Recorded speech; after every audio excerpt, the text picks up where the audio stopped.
So hi Angela. So today I'm gonna make tasty bread, and then sa tasty bread uh, we can multiple it by making burger buns and hot dog buns. So what we have here is the powdered milk, we have white sugar, we have eggs, we have the yeast, we have the salt, we have the bread improver, and then the vegetable shortening, and then our bread flour. And then I always use ice cold water. So I will explain to you why I use ice cold water, not the warm water. Okay, so we will mix it first, and then while I'm mixing it, I will explain it why we need cold water. The sugar and the salt into water. Okay, we will mix that. Then I mix the yeast, the powdered sugar, the bread improver into flour, and then the eggs. Okay, so we will mix it until the dough is ready, or the window faint test. So we will taste that later. So I put cold water. Why? Because in that case, wala siyang magiging lumps, or hindi marireach ng dough yung init. No, pagka warm water kasi masyadong umaalsa agad yung tinapay. So nagkakaroon ng hangin ng loob. So kailangan natin gamitan ng cold water para hindi siya magkaroon ng hangin. The same time is yung relaxation ng dough na makapag-produce ng magandang gluten, no, is ma-reach niya. Okay, yan. So we will mix that until the all the flour, all the ingredients will incorporated, and then after mixing this, we will put lastly the vegetable shortening, BOS, or oil. So usually we use the shortening. So itong mixture natin na to, ito yung sinasabi ko sa iyo na direct shaping ng dough. So after we mix this, after we test the dough na ready na siya, we will continue it to the shaping already. So gagawa na agad tayo. Hindi na natin kailangan maghintay ng after another 1 hour to double size the dough. Hindi ganon. So ito is straight mixing method na. So after na ma-mix natin to, we will rest at least 10 minutes to 15 minutes while we are cutting into the right grammings na gusto natin gawing tinapay, and then didiretso na natin siya into resting. So like 2 hours to 3 hours resting. Okay, so yan, nabubuo na siya. So kung naririnig mo yung later on, maririnig mo dyan yung parang may nagpuputukan, no? So ibig sabihin nun is tinatanggal niya yung hangin para maiwasan na yung iyong tinapay is mahangin. Okay, so yan.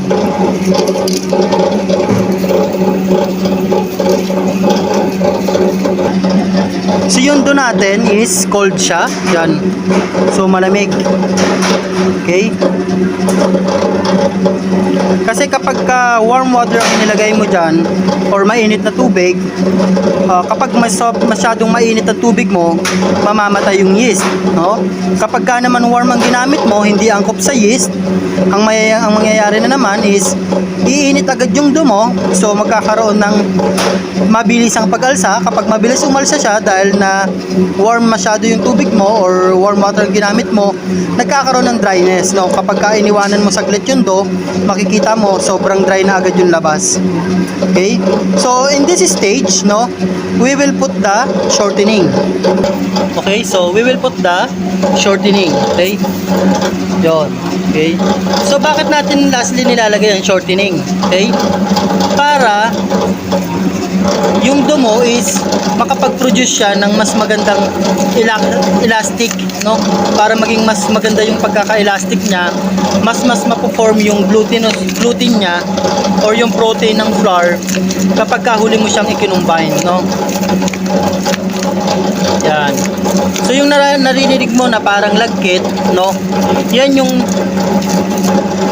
combination na yung shortening mo is nami-mix na into dough, and then is nawawala yung mga lapses o yung mga hangin. So kung napapansin mo, well corporated na siya, no? So malalaman mo na okay na yung dough kapag malinis na yung mixer natin, no? Malinis na yung mixer natin, and then kita mo siya, banat na banat siya, no? I use spiral mixer kasi why?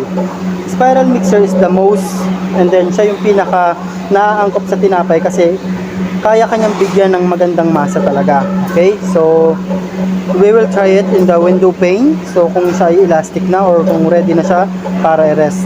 Okay, so making sure your hand is well cleaned and well sanitized. So you need to put some oil into your hand, no? Yan, no, para hindi dumikit yung dough sa'yo. Okay, so get the dough. Okay, and then window pane mo siya. Okay, kapag elastic na siya at hindi na siya madaling masira, okay na yung dough mo. So at this stage, so wala pa, kulang pa siya, no? So mostly ang pag-mix mo is 10 to 12 minutes of mixing, no? Para ma-reach mo yung tamang consistency ng dough at the same time is yung tamang elastic.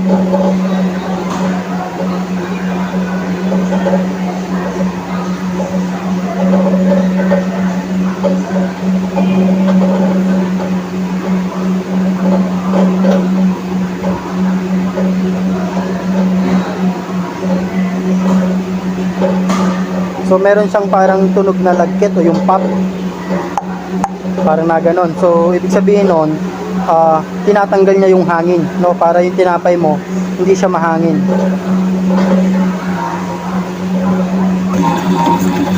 So yan, so kumikinis, kumikintab, nami-mix, na we will mix siya. Okay,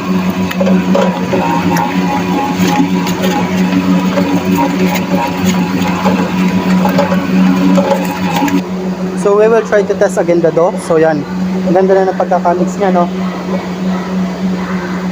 Yan. So elastic na siya. Okay, so we'll try it. Okay, so yan, so yung pagka elastic niya yan, no? Kahit banatin mo siya, no, hindi na siya basta-basta na sisira. Okay, yan. Okay, so yung yan, no? So yung daliri mo, no, pag ginanyan mo sa kanya is yan, no, bumabakat, hindi siya nasisira. So in that case, your dough is ready. Okay, so well mix na siya.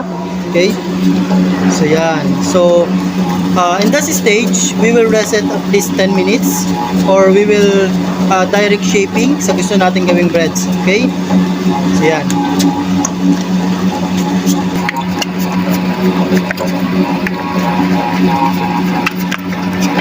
Okay, so we're ready for shaping.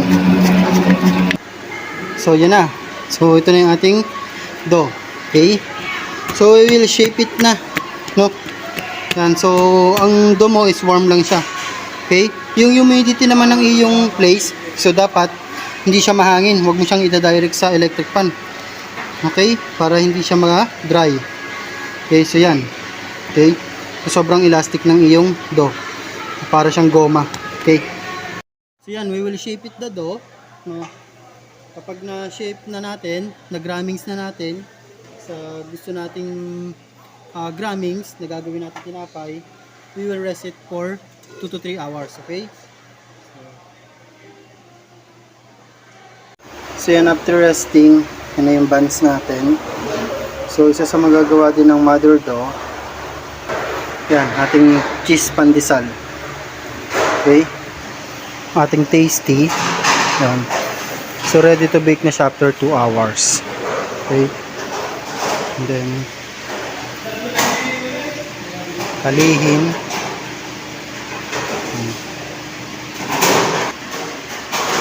Yan yung kalihim. Okay,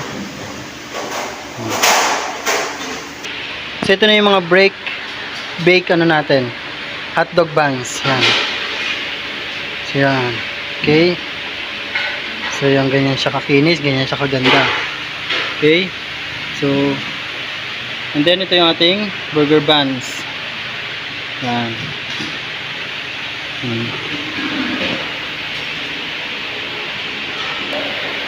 And this is our cheese pandesal. Yan. Okay. Yan. Okay. Yan. So, this is the looks of your breads inside. Yan. So, yan.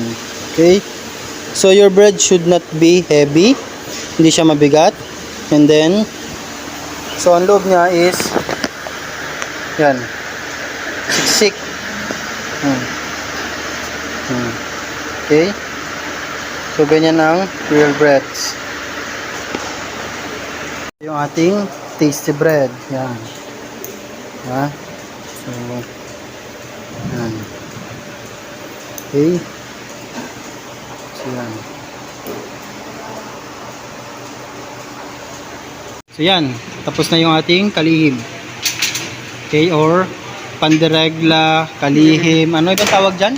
Wala, kalihim lang dito. Kalihim lang, no? Sa iba, panderegla yan, eh. Dahil ng pula. Yan. Okay. So,